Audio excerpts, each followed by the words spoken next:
ॐ अज्ञानतिमिरान्तस्य ज्ञानाञ्जनशलाकया चक्षुरुन्मिलितं येन तस्मै श्रीगुरवे नमः। नमः ॐ विष्णुपदाय कृष्णप्रसाय भूतले श्रीमते भक्तिवेदान्त स्वामिनिधि नामिने। नमस्ते सरस्वती देवे गौरवाणी प्रचारिणे निर्विशेष शून्यवादी पात्यतादे सदाविने। जय श्री कृष्ण चैतन्य प्रभो नित्यानंद श्री अद्वैत गदाधर श्रीवासादि गौरभक्तवृंद। हरे कृष्ण कृष्ण कृष्ण हरे हरे, हरे राम राम राम हरे हरे। हरे कृष्ण कृष्ण कृष्ण हरे हरे, हरे राम राम राम हरे हरे। हरे कृष्ण कृष्ण कृष्ण हरे हरे, हरे राम राम राम हरे हरे। हरे कृष्ण कृष्ण कृष्ण हरे हरे, हरे राम राम राम हरे हरे। हरे कृष्णा माता जी and प्रभु जी। हरे कृष्णा माता जी। हरे कृष्णा माता जी। I am ஸ்லோகம் read மாதா ஜி. நான் இன்னைக்கு ஒரு 10 ஸ்லோகம் நான் படிச்சிரேன் மாதா ஜி, அதுக்கப்புறம் நீங்க படிப்பீங்களா? Okay Mata G. Okay, thank you. முதல்ல நம்ம ஸ்ரீ ராதா கோவிந்தர் இஸ்கான் மங்களூருக்கு பணிவான நம்முடைய வணக்கங்களை செலுத்திவிட்டு இந்த வாய்ப்பினை கொடுத்த மேங்களூர் இஸ்கானுக்கு நன்றி சொல்லி இந்த சாப்டர் 16 நம்ம ஆரம்பிக்கிறோம். இந்த சாப்டரை பார்க்கறதுக்கு முன்னாடி நேத்து என்ன பார்த்தோம், 15வது சாப்டர்ல என்ன பார்த்தோம் அப்படிங்கிறதுடைய சுருக்கம் இங்க கொடுத்திருக்கிறாங்க. பற்றற்ற மற்றும் சரணடைதல் அப்படின்னா என்ன, அசங்க சஸ்திரேன திருடே சித்வா அப்படின்னா என்ன அப்படின்னு நம்ம பார்த்தோம். என்ன, எப்படி பற்று ஒரு மரம், அதை பௌதீக சிக்கலுக்கு ஒரு மரத்தை உவமையா காட்டியிருந்தாங்க. அந்த மரத்தினுடைய வேர்கள், அந்த மரத்து ரொம்ப அதிசயமான மரமா இருந்துச்சு. அந்த மாதிரி மரத்தை நம்ம பார்த்ததே கிடையாது இந்த பூலோகத்துல. அந்த மரத்தினுடைய வேர்கள் மேலையும் கிளைகள் கீழையும் இருந்துச்சு. அந்த மரத்தினுடைய இலைகள் வேத பதங்களுக்கு ஒப்பிடப்பட்டிருந்தது. அந்த மரத்தினுடைய கிளைகள், கீழே இருக்கிற கிளைகள், சிறு சின்ன கிளைகள்ல மனித உயிர்களும் சில பிற பறவைகளும் மிருகங்களும் இருந்தன. அப்புறம் மேல பாத்தீங்கன்னா தேவர்களும், மேல் கிளைகள்ல தேவர்களும் கந்தர்வர்களும் இருந்தாங்க. இது என்னத்தை ரெப்ரசன்ட் பண்ணுதுன்னு சொல்லியிருந்தோம், பௌதீக சிக்கல்களுக்கு ரெப்ரசன்ட் பண்ணுது அப்படின்னு சொல்லியிருந்தோம். நம்ம மனிதர்கள் என்ன பண்றோம் அப்படின்னா, ஒரு கிளையிலிருந்து இன்னொரு கிளைக்கு தாவி பிரயாணம் செய்து கொண்டே இருக்கிறோம். அதாவது ஒரு உடலை விட்டு விட்டு இன்னொரு உடல்ல நம்ம ஆத்மா புகுந்து அது பயணம் செய்து கொண்டே இருக்கிறது. புனரபி ஜனனம் புனரபி மரணம், அந்த பர்த் டெத் சைக்கிள்ல மாட்டிக்கிட்டு மறுபடியும் அந்த கிளைகள்ல மாறி மாறி பிரயாணம் செய்கின்றோம் அப்படிங்கிற விஷயத்த நம்ம பார்த்தோம். அப்புறம் எப்படி சரணடைகிறது பகவான் கிட்ட, இந்த சிக்கல்களில் இருந்து விடுபட்டு எப்படி நம்ம சரணடைகிறது அப்படின்னா, பற்று அற டிட்டாச்மெண்ட், பற்று இல்லாம பற்றற்ற நிலையில பகவான், அந்த பற்றில்லாத நிலையில பகவான் கிட்ட எப்படி சரணடைகிறது அப்படிங்கிற விஷயத்தையும் நம்ம பார்த்தோம். அடுத்தது ஜட உலகத்திலிருந்து ஆன்மீக உலகத்திற்கு எவ்வாறு செல்லுதல், அதுக்கு என்னென்ன குவாலிட்டிஸ் எல்லாம் நம்மளுக்கு வேணும், அதை எப்படி டெவலப் பண்ணிக்கிறது, ஒரு ஆன்மீக குரு கிட்ட போய் பணிவாக கேட்டு பகவத்கீதை, ஸ்ரீமத் பாகவதம் இந்த மாதிரி வேத இலக்கியங்கள் எல்லாம் ஆன்மீக குரு சொல்ல கேட்டு நம்மளுக்கு டவுட் இருந்தா அவர்கிட்ட பணிவா கேட்டு கிளியர் பண்ணிக்கிட்டு அந்த அறிவை விருத்தி செய்து கொள்வதன் மூலமாக நாம் பக்குவம் அடைவோம். அந்த பக்குவம் வந்தா நம்ம பக்தி தொண்டு செய்ய ஈடுபடுவோம். பக்தி தொண்டு செய்ய செய்ய நம்மளுடைய மனத்தில் இருக்கிற களங்கங்கள் எல்லாம் நீக்கப்பட்டுவிடும். அப்ப நம்ம பகவானை அணுகுவது மிகவும் எளிதாக இருக்கும் அப்படிங்கிறதும் நம்ம தெரிஞ்சுக்கிட்டோம்.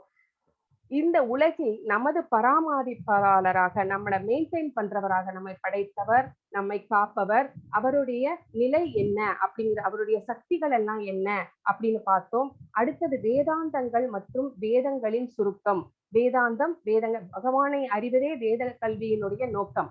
வேதங்கள் என்ன சொல்கிறது அப்படிங்கிறதையும் நம்ம இதி குஹ்யதமம் சாஸ்திரமிதம் முக்தம், இது ரகசியமான அறிவு அப்படின்னு சொன்னாரு. குஹ்யம்னா ரகசியம். சோ இந்த ரகசியமான அறிவை நான் சொல்கிறேன். இத தெரிஞ்சுக்கிட்டவங்க அறிஞன் அப்படின்னு பகவான் சொல்றதையும் நம்ம கேட்டோம். இப்போ அடுத்த இன்னைக்கு என்ன சாப்டர் பார்க்க போறோம் அப்படின்னா, தெய்வ குணங்கள் அசுர குணங்கள் பத்தி பகவான் என்ன சொல்றாரு அப்படிங்கிறத நம்ம பார்க்க போறோம்.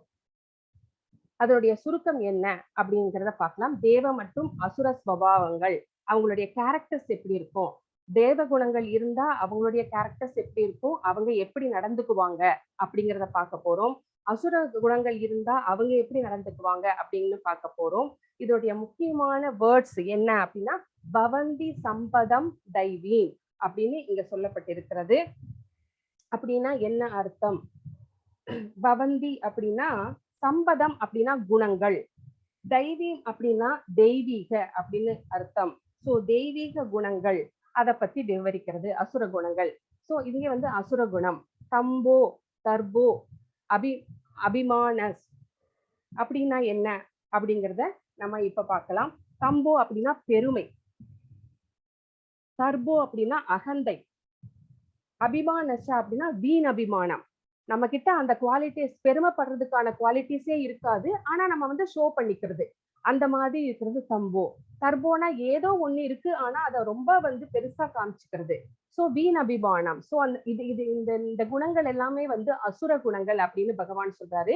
இது எல்லாம் என்ன அப்படின்னு விளக்கமா அந்த ஸ்லோகம் படிக்கும்போது நம்ம பார்க்க போறோம். அசுர சுபாவங்களின் விளைவுகள், அசுர கேரக்டர்ஸ் நம்ம கிட்ட இருந்தா அதனால என்ன விளைவுகள் ஏற்படும் அப்படிங்கறத நம்ம பார்க்க போறோம். முன்னேற்றம் அல்லது கீழ் செல்லுதல். நம்ம அசுர குணங்களை வளர்த்துட்டே இருந்தோம்னா முன்னேறி செல்வோமா இல்ல கீழ்நிலைக்கு போவோமா, ஹெல்லிஸ் பிளானட்ஸ்க்கு போவோமா அப்படிங்கறத நம்ம பார்க்க போறோம். அவங்களுக்கு என்ன கிடைக்காது அப்படின்னா, என்னைக்குமே சுகம் கிடையாது, என்னைக்குமே பக்குவம் அடைய மாட்டார்கள், என்னைக்குமே பகவானை போய் அடைய மாட்டார்கள். ந சுகம் ந பராம் ந கதீம் அப்படின்னா சுகமே இருக்காது அவங்களுக்கு, பரமபுருஷ பகவானை அடைய முடியாது, அவங்களுக்கு என்றுமே கதி இல்லை அப்படின்னு சொல்கிறார் பகவான். சோ இது என்ன அப்படின்னு விரிவா நம்ம பார்க்கலாம். ஸ்ரீ ஸ்ரீ ராதா கோவிந்தர் மேங்களூரு இஸ்கானுக்கு நம்மளுடைய பணிவான வணக்கங்களை சொல்கிறோம். ஹரே கிருஷ்ண கிருஷ்ண கிருஷ்ண ஹரே ஹரே, ஹரே ராம ராம ராம ஹரே ஹரே.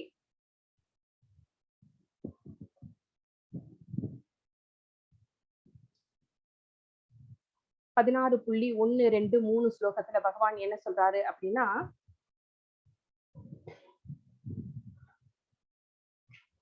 ஒரு நிமிஷம்.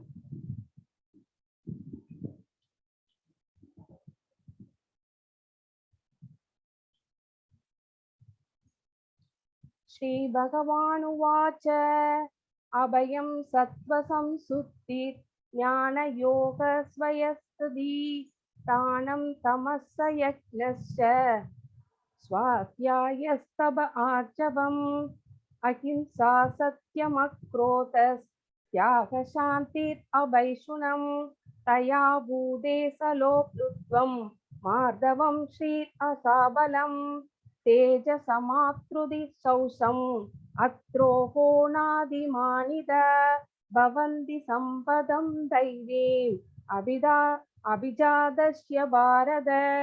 முழுமுதற் கடவுள் கூறினார், புருஷோத்தமரான முழுமுதற் கடவுள் கூறினார், அச்சமின்மை, தனது நிலையை தூய்மைப்படுத்துதல், ஆன்மீக ஞான விருத்தி செய்து கொள்ளுதல், தானம், சுய கட்டுப்பாடு, யாகம் செய்தல், வேதங்களை கற்றல், தவம், எளிமை, அகிம்சை, வாய்மை, கோபத்திலிருந்து விடுபட்ட தன்மை, துறவு, சாந்தி, குற்றம் காண்பதில் விருப்பமின்மை, எல்லா உயிர்களின் மீதும் கருணை, பேராசையிலிருந்து விடுபட்ட தன்மை, கண்ணியம், வெட்கம், மன உறுதி, வீரம், மன்னிக்கும் தன்மை, தைரியம், தூய்மை, பொறாமையின்மை, மரியாதையை எதிர்பார்க்காமல் இருத்தல் ஆகிய தெய்வீக குணங்கள் பரதனின் மைந்தனே தெய்வீக இயல்புடைய மனிதனின் உன்னதமான மனிதரை சார்ந்தவை அப்படின்னு ஒரு லிஸ்டே கொடுத்திருக்கிறாரு இங்க பகவான்.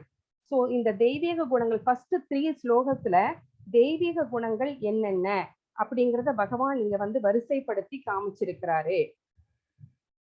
இந்த தெய்வீக குணங்கள் அப்படிங்கிறத பத்தி நம்ம இப்போ விரிவா நம்ம கொஞ்சம் உங்களோட நான் உங்களுக்கு சொல்லணும் அப்படின்னு நான் நினைக்கிறேன். இந்த மாதிரி குணங்களை விரித்து செய்வது கொள்வதால் இந்த குணங்களுக்கு என்ன பேரு அப்படின்னா தேவ பிரகிருதி அப்படின்னு பேரு. இந்த குணங்களை விருத்தி செய்து கொண்டு இந்த குணங்கள்லயே இருப்பவர்கள் சத்துவ குணத்தில் இருப்பவர்கள் அப்படின்னு பகவான் சொல்றாரு. இவங்க விடுதலை பாதையில் முன்னேறி செல்வார்கள். பகவானை அடைகின்ற அந்த ஸ்பிரிச்சுவல் பாத்வேல இவங்க முன்னேறி செல்வார்கள்.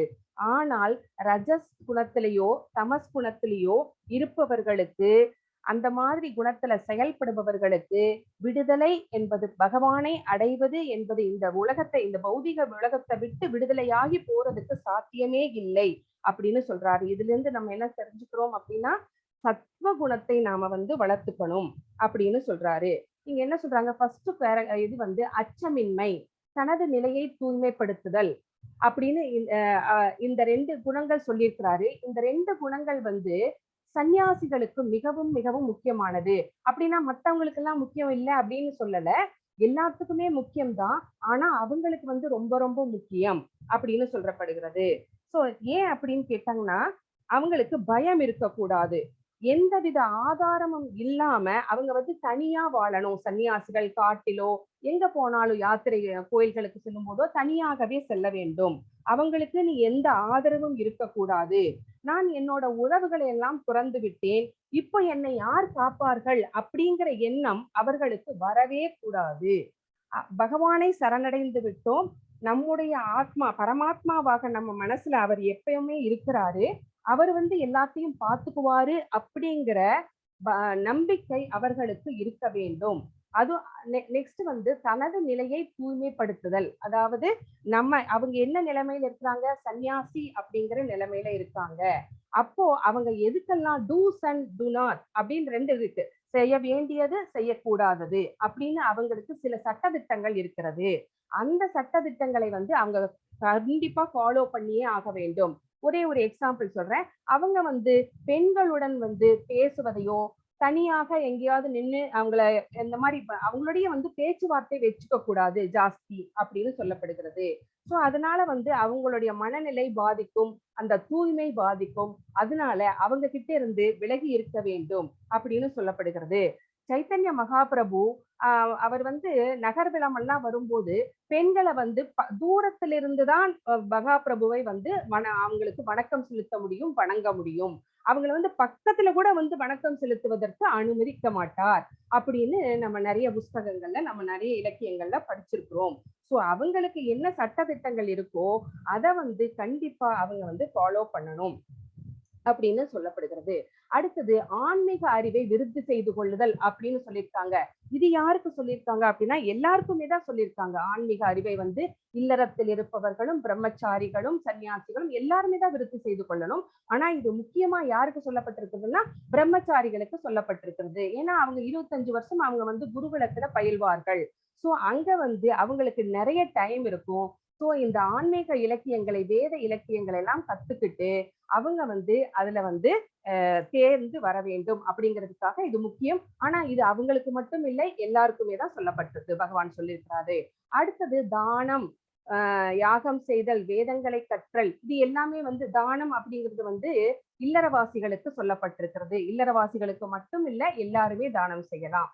சோ இந்த குணங்களை எல்லாம் பற்றி நம்ம வந்து கொஞ்சம் பார்க்க போறோம்.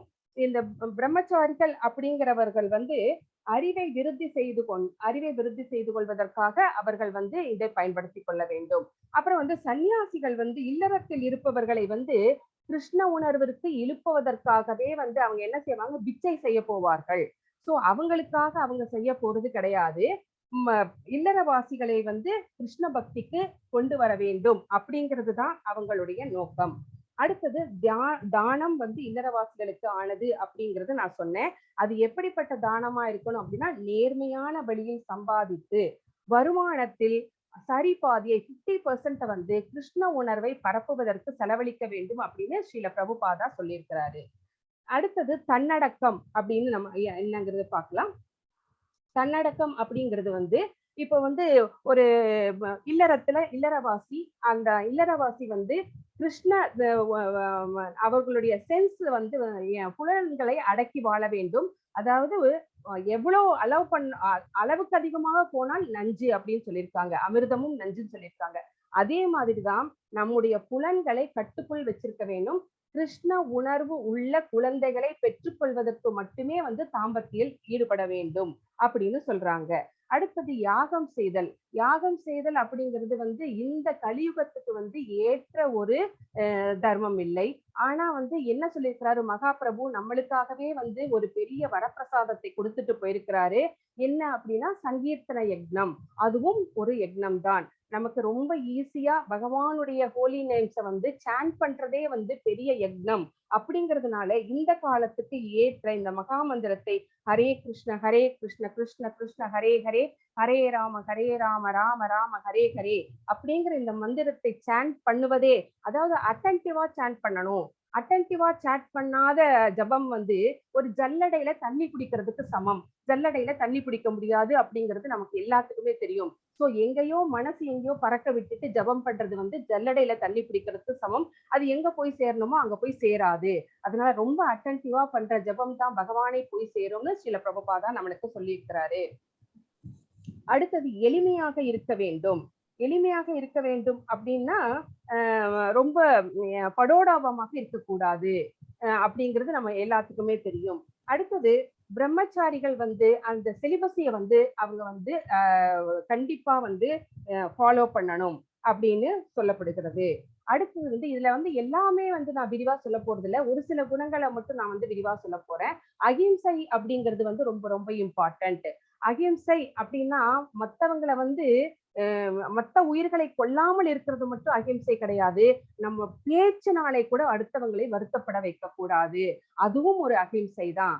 அடுத்தது உயிர்களை கொல்லுவதை வந்து நாம வந்து தவிர்த்தரணும். நம்மளுடைய நாவின் சுவைக்காக, நம்ம நாவை திருப்திப்படுத்துவதற்காக அடுத்த உயிர்களை கொல்வது என்பது தவறு அப்படின்னு பகவான் சொல்றாரு.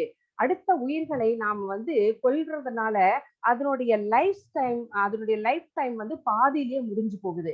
அப்போ அதனுடைய பரிணாம வளர்ச்சியை நாம தடுத்துடுறோம். எப்படி தடுக்கிறோம்? அது வந்து ஒரு கோழி இருக்கு, அது வந்து இத்தனை வருஷம் இருக்கணும், உயிரோட இருக்கணும் அப்படின்னு அது படைக்கும் போதே விதிக்கப்பட்டிருக்கு. அது பாதியில வந்து நம்ம கொன்னுட்டோம் அப்படின்னா அந்த மீதி இருக்கிற வாழ்நாளை மறுபடியும் அது மறுஜென்மம் எடுத்து கோழியாகவே வந்து அது வாழ்ந்து முடிக்க வேண்டும் அப்படின்னு சொல்லப்பட்டிருக்கிறது. அப்போ அந்த கோழியா இருக்கும்போது புல் வாழ்நாள நம்ம கொல்லாம விட்டிருந்தோம்னா அதுக்கு வந்து வேற ஒரு உயர்ந்த மனுஷ பிறப்பி கூட கிடைக்கிறதுக்கு சான்ஸ் இருக்கு. சோ அந்த பரிணாம வளர்ச்சியை வந்து நம்ம தடுத்துடுறோம். அதை வந்து நம்ம செய்யக்கூடாது. நம்மளுடைய நாவின் திருப்திக்காக பிற உயிர்களை கொல்லுவதை தவிர்க்க வேண்டும் அப்படின்னு இங்க சொல்லப்பட்டிருக்கிறது. இப்போ சத்தியம் அப்படின்னா சுய லாபத்திற்காக பொய் சொல்லக்கூடாது.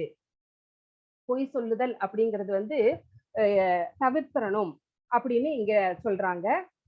உள்ளது உள்ளபடி யார் சொல்லுகிறார்களோ, சத்தியம் யார் பேசுகிறார்களோ, அவர்கள் என்ன சொல்கிறார்களோ அதை மட்டுமே நம்ம கேட்டு நடக்க வேண்டும். இப்ப நம்மளுடைய பகவத்கீதை இஸ்கானுடைய அந்த புக்கினுடைய இதுல பார்த்தோம்னா பகவத்கீதை உள்ளது உள்ளபடி அப்படின்னு போட்டிருக்கு.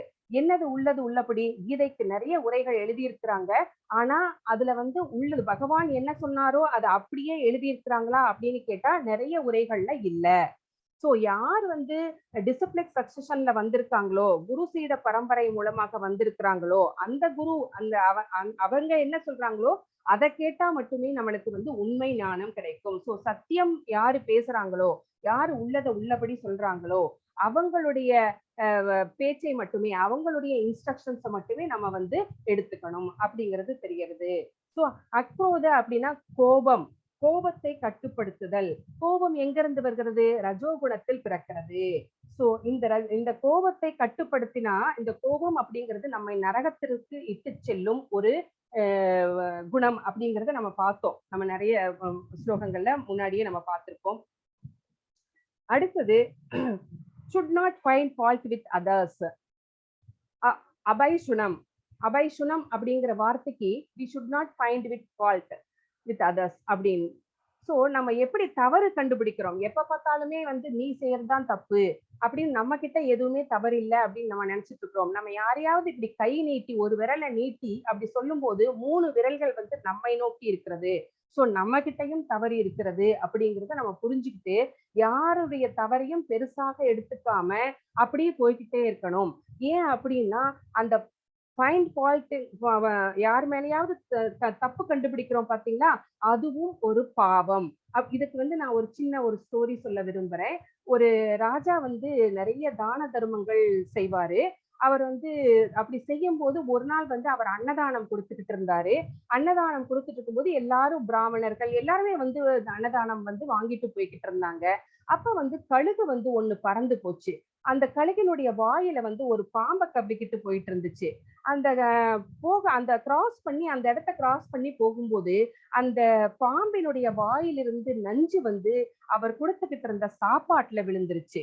அந்த சாப்பாடு வந்து எடுத்து அதை வந்து கவனிக்கல அந்த மன்னர். அப்படி எடுத்து யாருக்கோ ஒரு பிராமணருக்கு அதை வந்து சர்வ் பண்ணிட்டாரு. சர்வ் பண்ணோன்னா அதை சாப்பிட்ட பிராமணர்கள் வந்து சில பேர் வந்து இறந்து போயிட்டாங்க. இப்ப வந்து இந்த கேஸ் வந்து யமதர்மராஜா கிட்ட போகிறது. அவங்க வந்து சித்தகுப்தன் தான் வந்து அங்க வந்து கணக்கு எழுதுவாரு. நம்மளுக்கு எல்லாம் தெரியும், பாவ புண்ணிய கணக்கெல்லாம் எழுதிட்டு இருக்கும்போது அவர் வந்து இந்த யாருடைய தவறு, இது கழுகினுடைய தவறா? இல்லை, அது வந்து கழுகுக்கு வந்து பாம்பு தான் உணவு, அதனால அதை எடுத்துட்டு போகுது அது சாப்பிடுறதுக்காக, அதனால கழுகின் தவறு அல்ல. அப்போ இது பாம்பினுடைய தவறா? பாம்பு ஆல்ரெடி இறந்து போன பாம்பு தான், அதனுடைய வாயிலிருந்து அந்த ஊஸ் அவுட் ஆகி வந்த நஞ்சு, அது இறந்த பாம்பும் அது தப்பு பண்ணல. அப்ப யாருடைய தவறு? மன்னருடைய தவறா? மன்னரும் தவறு பண்ணல, இது ஆக்சிடென்டலா நடந்தது. அப்போ இவர் என்ன பண்றதுன்னு தெரியாம குழம்பி போய் ஜட்ஜ்மெண்ட் வந்து ரிசர்வ் பண்ணி அப்படி வச்சுட்டாரு கொஞ்சம். அப்ப வந்து கொஞ்சம் நாள் கழிச்சு வந்து ஒரு யாரோ வந்து யாத்ரீகர்கள் வர்றாங்க. அப்ப வந்து இந்த மன்னருடைய பேரை சொல்லி, இந்த மன்னருடைய அரண்மனை எங்க இருக்கிறது அப்படின்னு அந்த அம்மா கிட்ட கேக்குறாங்க. அப்ப வந்து அந்த அம்மா என்ன சொல்றாங்க, நிறைய பிராமணர்களை கொன்றாரே அந்த ராஜாவோட அரண்மனையா, இப்படியே நேரா போய் லெஃப்ட்ல போங்க அப்படின்னு சொல்றாங்க. சோ இங்க வந்து சித்திரகுப்தனுக்கு தெளிவாயிடுச்சு. சோ எந்த தவறுமே செய்யாத அந்த மன்னர் மேல தப்பு கண்டுபிடிச்ச அந்த அம்மா மேல அந்த பாவம் சுமத்தப்படுகிறது. சோ அந்த பாவம் அவங்க வந்து தப்பே பண்ணல, ஆனா ஒரே ஒரு தப்பு பண்ணிட்டாங்க. தவறே செய்யாத மன்னரின் மேல் வந்து தப்பு கண்டுபிடிச்சாங்க, ஃபைண்ட் ஃபால்ட் பண்ணாங்க. சரிங்களா? அந்த குணம் வந்து நம்மளுக்கு இருக்கக்கூடாது அப்படிங்கிறது இதுல இருந்து தெரிஞ்சுக்கிறோம் நம்ம. அடுத்தது தேஜ அப்படின்னா பலவீனமானவர்களுக்கு பாதுகாப்பு கொடுக்கிறது அப்படின்னு அர்த்தம். இப்ப சத்திரியர்களுடைய தர்மம் என்ன? நாட்டையும் மக்களையும் காப்பாற்றுவது. அந்த அளவுக்கு அவங்க வந்து உடலை வந்து தைரியமாகவும் வலிமையாகவும் வைத்துக் கொள்ள வேண்டும். சௌஷம் அப்படின்னா மனம், உடல், இந்த செயல்களில் எல்லாம் வந்து நம்ம தூய்மையாக இருக்க வேண்டும் அப்படின்னு சொல்லப்படுகிறது. நாதி மனிதா அப்படின்னா ரெஸ்பெக்ட் எதிர்பார்க்க கூடாது அப்படின்னு சொல்றாங்க. ரெஸ்பெக்டே எதிர்பார்க்க கூடாது. நான் வந்து என்னோட கடமையை செய்யறேன் அப்படிங்கிற எண்ணத்துலதான கடமையை செய்துவிட்டு போய்கொண்டே இருக்க வேண்டும் அப்படின்னு இது வந்து இது யாருக்கு சொல்லப்படுகிறதுனா சூத்திரர்களுக்காக சொல்லப்பட்டது, சூத்ராஸ்க்காக சொல்லப்பட்டது. இந்த மாதிரி குணங்களை விருத்தி செய்து கொண்டால் நம்ம என்ன பண்ண முடியும்? ஆன்மீக பாதையிலே நாம் முன்னேறி செல்ல முடியும் அப்படிங்கிறது நம்ம தெரிஞ்சுக்கிறோம். இந்த தெய்வீக குணங்களை விருத்தி செய்து கொள்ளலாம். 16.4ல மாதாஜி, ஹரே கிருஷ்ணா மாதாஜி. நான் படிக்கட்டுமா மாதாஜி?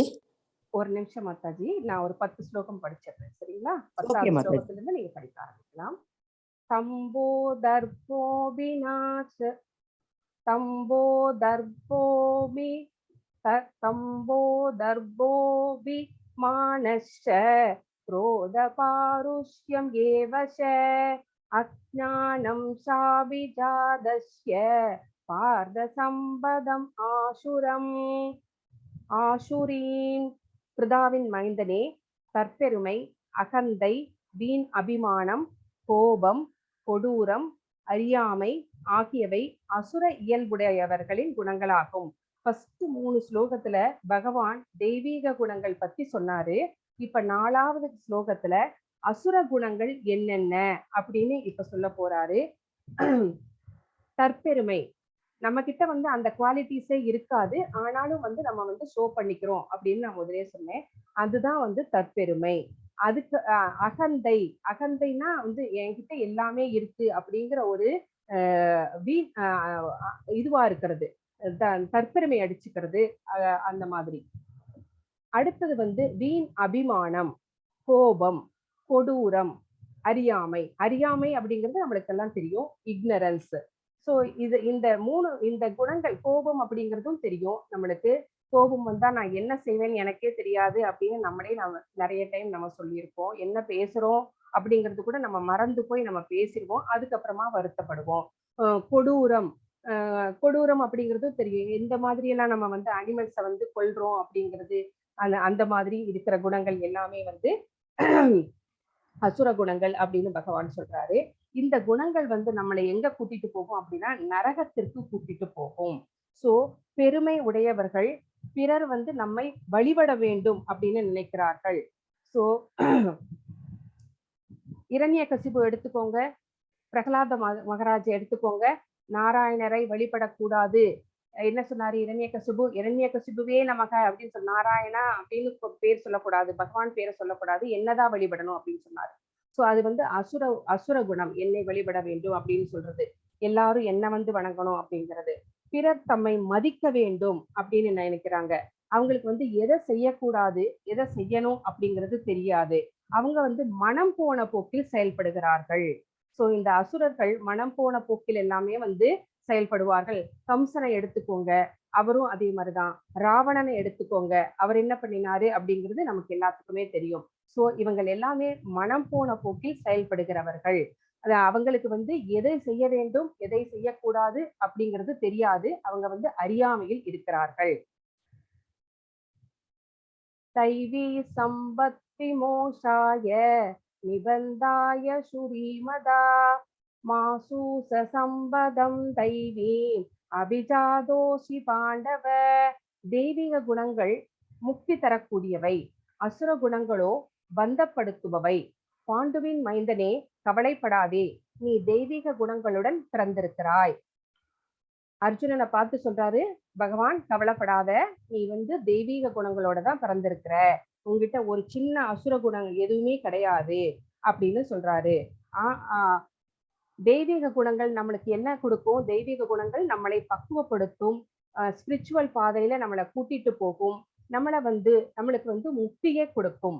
ஆனா அசுர குணங்கள் நம்ம அசுர செயல்கள் செய்ய செய்ய செய்ய பாவங்கள் ஜாஸ்தியே ஆகிட்டு போகும். அந்த பாவங்களை வந்து அனுபவிக்க நாம மறுபடியும் பிறப்பு எடுக்க வேண்டி வரும். சோ இந்த பௌதிக உலகத்துல மறுபடியும் ரீபர்த் அண்ட் டெத் அப்படிங்கிற அந்த சைக்கிள்ல, அந்த ராட்டனத்துல வாட்டிக்கிட்டு மறுபடியும் புனரவி ஜனனம் புனரவி மரணம் அப்படின்னு ஹெல்லிஸ் பிளானட்ஸ்க்கு தான் அசுர குணங்களை வந்து நம்மளை வந்து அழைத்து செல்லும், இந்த பௌதீக உலகங்களோட பந்தப்படுத்தும் அப்படின்னு தெரிஞ்சுக்கிறோம்.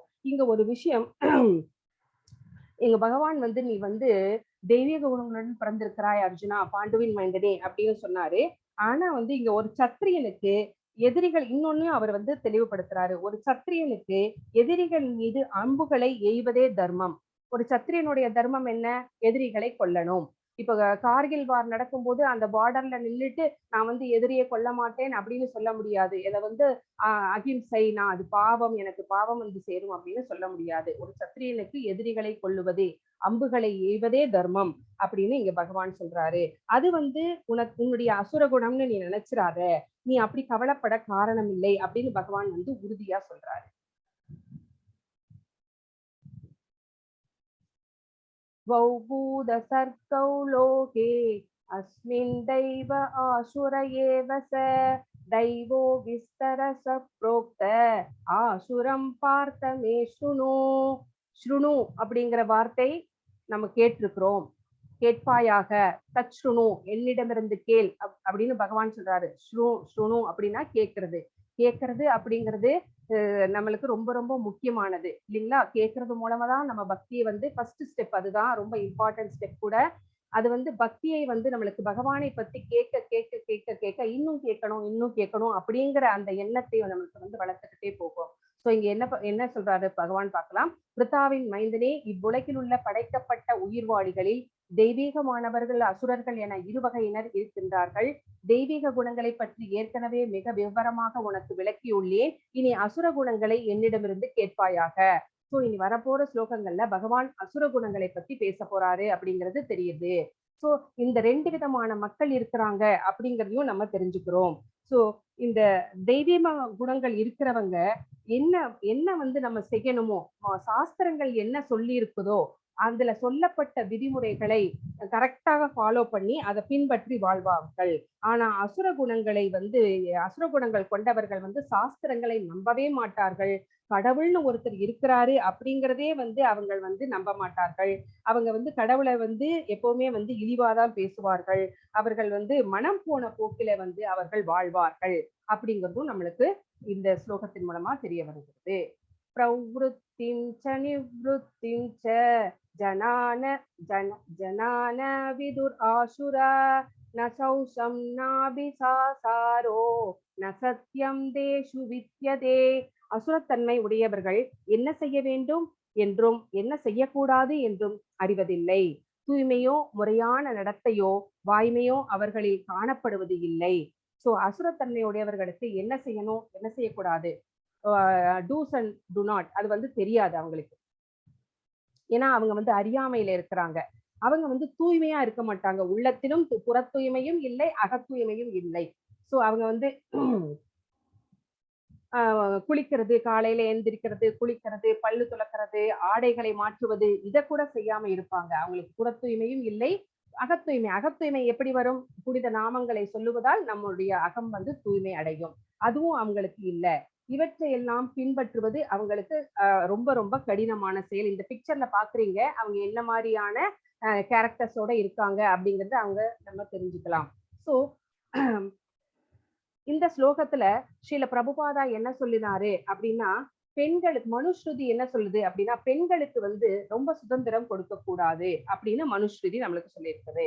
ஏன்னா அவர்கள் வந்து குழந்தையை போன்றவர்கள், சீக்கிரம் ஏமாறக்கூடியவர்கள். அவர்கள் வந்து சின்ன பருவத்துல இருக்கும் போது அப்பானாலையும் கல்யாணத்துக்கு அப்புறம் வந்து கணவர்னாலையும் முதுமையில வந்து அவங்களுடைய மகனாலையும் காப்பாற்றப்பட வேண்டும் அப்படின்னு சொல்லப்படுகிறது. ஆனா இந்த அசுரர்கள், தற்கால அசுரர்கள் என்ன சொல்றாங்க, பெண்களுக்கு சம உரிமை கொடுக்க வேண்டும் அப்படிங்கிறதுனால நிறைய வந்து இந்த நவீன கல்வி முறையே வந்து நம்மளுக்கு எதிராக இருக்குது அப்படின்னு ஸ்ரீல பிரபுபாதா இந்த ஸ்லோகத்துல சொல்லியிருக்கிறாரு. இந்த அசுரர்கள் சமமாக கொடுக்கப்பட வேண்டும் அப்படின்னு சொல்றதுனால எவ்வளவு தவறுகள் நடக்கிறது அப்படிங்கிறதையும் நம்ம தெரிஞ்சுக்கிறோம். சோ இந்த மாதிரி நம்ம வந்து சுதந்திரம் அப்படின்னு கேட்கறது எல்லாமே வந்து அசுர குணம் அப்படிங்கிறது நம்மளுக்கு தெரிய வருகிறது இந்த ஸ்லோகத்தின் மூலமாக. மாதாஜி படிக்கிறீங்களா? படிக்கிறேன் மாதாஜி. படிங்க. हरे कृष्णा. असत्यम अप्रदिष्टम दे जगत आगुर अनीश्वरम अबरस्पर संपूदम किम अन्यत काम ஐதுகம். ஹரே கிருஷ்ணா. ஹரே கிருஷ்ணா. அவர்கள் இவ்வுலகம் பொய் என்று சொல்கிறார்கள், அஸ்திபாரம் இல்லாததுன்றாங்க, கட்டுப்படுத்தும் கடவுள் எவரும் இல்லை அப்படின்னு சொல்றாங்க, காம இச்சையால் உண்டாக்கப்பட்டது அப்படின்னு சொல்றாங்க, காமத்தை தவிர இதற்கு வேறு காரணம் இல்லை என்று அவர்கள் சொல்கிறார்கள். சோ இந்த உலகத்தை படைச்சது கடவுள் அப்படின்னு நம்ம நம்புறோம். ஆனா அவர்கள் என்ன சொல்றாங்க அப்படின்னா, இந்த உலகம் வந்து பொய், இந்த உலகத்துல வந்து கடவுள் படைச்சாரு அப்படின்னு சொல்றது பொய், இந்த உலகத்துக்கு வந்து ஒரு பேஸ்மெண்டே கிடையாது அப்படின்னு சொல்றாங்க, அஸ்திவாரம் இல்லாதது, கட்டுப்படுத்தும் கடவுள் எவரும் இல்லை, இதை வந்து கட்டுப்படுத்துறதுக்கு யாருமே இல்லை, அவங்கள வந்து அவங்களே கடவுள் நினைச்சுக்கிறாங்க. சோ ஆண் பெண் உறவினால வந்து குழந்தைகள் உண்டாகிறாக இந்த உலகம் படைக்கப்படுகிறது. சோ அப்படிங்கிறது தான் அவங்களுடைய எண்ணம். சோ இந்த ஏத்திஸ்ட் வந்து கடவுளை நம்பவில்லை, கடவுள் வந்து நம்ம வந்து படைக்கிறாரு, காக்குறாரு, அழிக்கிறாரு அப்படிங்கிற இதையும் நம்பவில்லை. இந்த உலகத்துக்கு வந்து ஒரு பேஸ்மெண்ட், ஒரு ஆண் பெண் உறவு அப்படிங்கிறது மூலமா தான் வந்தது அப்படின்னு அவங்க வந்து நம்பிக்கிட்டு இருக்கிறாங்க அப்படிங்கிறது. இந்த சாஸ்திரங்களும் அவர்களை நம்பவில்லை. அவர்கள் வந்து நான் அவங்களுக்கு வந்து உடல் மட்டும்தான் தெரியும், நம்மளுக்கு ஒரு ஆத்மா இருக்கு அப்படிங்கிறதும் தெரியாது. இந்த உடம்பு வந்து இறந்ததுக்கு அப்புறமா வாழ்க்கை முடிஞ்சு போச்சு அப்படின்னு அவங்க நம்பிக்கிட்டு இருக்காங்க. அதுக்கப்புறமா வந்து ஒரு வாழ்க்கை தான் ஆரம்பிக்கிறது அப்படிங்கிறது வந்து அவங்களுக்கு தெரியாது. படிங்க. ஹரே கிருஷ்ணா. ஏதாம் திருஷ்டிம் அவப்ஷப்ய நாஷ்டாத்மானோ அல்பபுத்தயக பிரபவந்த்யுக்ர கர்மான ஷயாய ஜகதோ அகிதாக. ஹரே கிருஷ்ணா. இத்தகைய முடிவுகளை பின்பற்றி அறிவில்லாதவர்களுக்கு தம்மை இழந்தவர்களுமான அசுரர்கள் உலகத்தை அழிப்பதற்கான பலனற்ற கொடூரமான செயல்களில் ஈடுபடுகின்றனர். சோ இந்த மாதிரி அவங்க மனம் போன போக்குல செயல்படுகிறதுனால, அவங்க அறியாமையினால இருக்கிறதுனாலையும் அந்த அசுரர்கள் உலகத்தை அழிப்பதற்கான பலனற்ற கொடூரமான செயல்களில் ஈடுபடுகின்றனர். இங்க என்ன சொல்றாங்க அப்படின்னா, உலகை அழிவு பாதைக்கு இட்டு செல்கிறார்கள். இந்த பிக்சரை பார்த்தோன்னா உங்களுக்கு என்ன தெரியுது? ஹரே கிருஷ்ணா டிவோட்டீஸ்.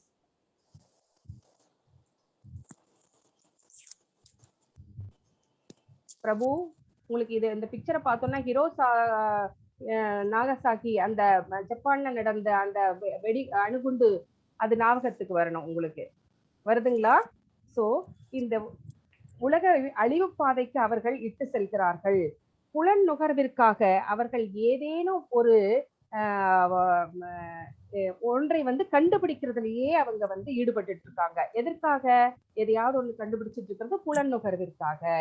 சோ அந்த அந்த கண்டுபிடிப்பு மக்களை வந்து அமைதிப்படுத்தல, மக்களை வந்து கொடுமையானவர்களாக மாற்றிக்கொண்டிருக்கிறது. ஃபார் எக்ஸாம்பிள் பார்த்தோம்னா அணுகுண்டு கண்டுபிடிக்கிறாங்க, அணு ஆயுதங்களை கண்டுபிடிக்கிறாங்க.